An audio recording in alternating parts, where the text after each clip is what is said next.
अब बात यूपी की सियासत की, जहां सरकार के एक फैसले ने सियासी माहौल गर्म कर दिया। योगी सरकार ने यूपी के मदरसों के सर्वे का निर्देश दिया, जिसके बाद विरोधी सरकार पर हमलावर हो गए। असम में टूटते मदरसों की तस्वीरों पर जारी सियासत अभी खत्म भी नहीं हुई थी कि मदरसों पर एक और लड़ाई यूपी में शुरू हो गई।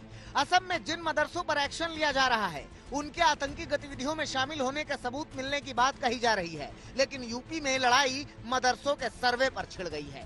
योगी सरकार ने ऐलान किया है कि मदरसों के कायाकल्प के लिए सर्वे किया जाएगा, तो विपक्ष पूरी तरह से हमलावर हो गया।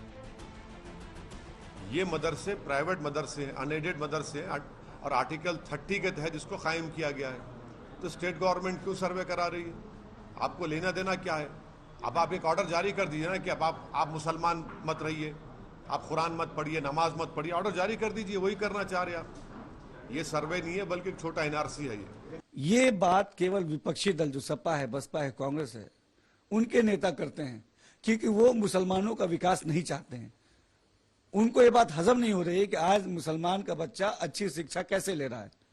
हमेशा उन्होंने मुसलमानों को एक वोट बैंक की तरह इस्तेमाल किया है और हम मुसलमानों की अच्छी शिक्षा, अच्छा स्वास्थ्य, सुरक्षा के लिए कभी भी न सपा ने, न बसपा ने, न कांग्रेस ने काम किया है।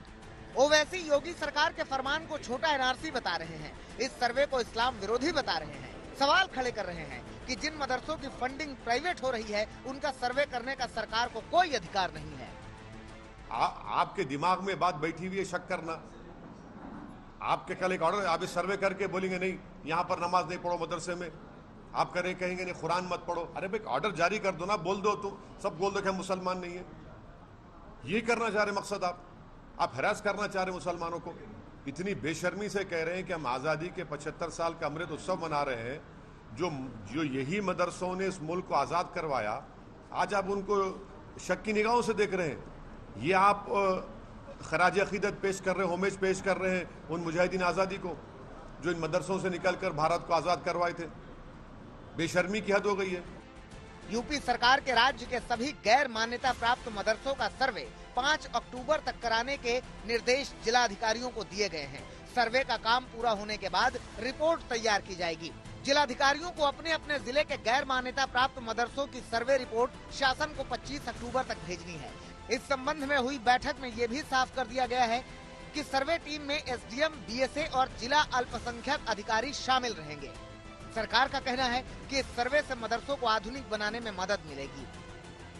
अब इस सर्वे से हमारा मकसद ये है कि ऐसे कौन कौन से मदरसे हैं जो अलग अलग डिस्ट्रिक्ट्स में चल रहे हैं, उसका सर्वे होना चाहिए, उसका डेटा गवर्नमेंट के पास होना चाहिए, गवर्नमेंट के पास पूरी जानकारी होनी चाहिए।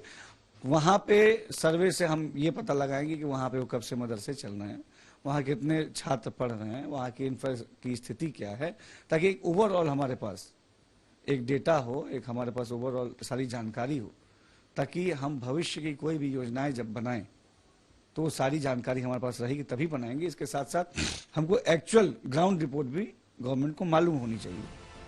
निजी मदरसों के सर्वे की बात मौलानाओं को भी हजम नहीं हो रही है, जो इसका विरोध कर रहे हैं। और जो मदरसे सरकार की निगाह में अगर कहीं के ऊपर कोई रिपोर्ट है उसकी कि यहाँ से कोई गतिविधि सही नहीं हो रही है, तो उसको चिन्हित करें, ना कि सारे मदरसों के ऊपर कोई कार्रवाई करें। लिहाजा ऐसा हरगिज होने नहीं दिया जाएगा। सिर्फ मदरसों के नाम पर लॉलीपॉप देना और मदरसे के नाम पर रोजाना अखबार में कोई नई हेडलाइन जारी कर देना और फिर एक बयान दे देना और फिर एक स्कीम लागू कर देना, ये कतई तौर पर मदरसों में पढ़ने वाले बच्चों के हक में नहीं है। उनसे इसका मनोबल टूटता है। यकीनी तौर पर जो बच्चे एजुकेशन के लिए, तालीम के लिए आगे आने की कोशिश कर रहे हैं, रोज रोज नए नए विवाद को लेकर इस तरीके की जब चीजें होती हैं तो कहीं ना कहीं उनका मनोबल भी टूटता है। बहरहाल अब मदरसे पर सियासत गर्म हो चुकी है और तुष्टीकरण बनाम ध्रुवीकरण का रंग चढ़ रहा है। अभिषेक मिश्रा, लखनऊ, आज तक।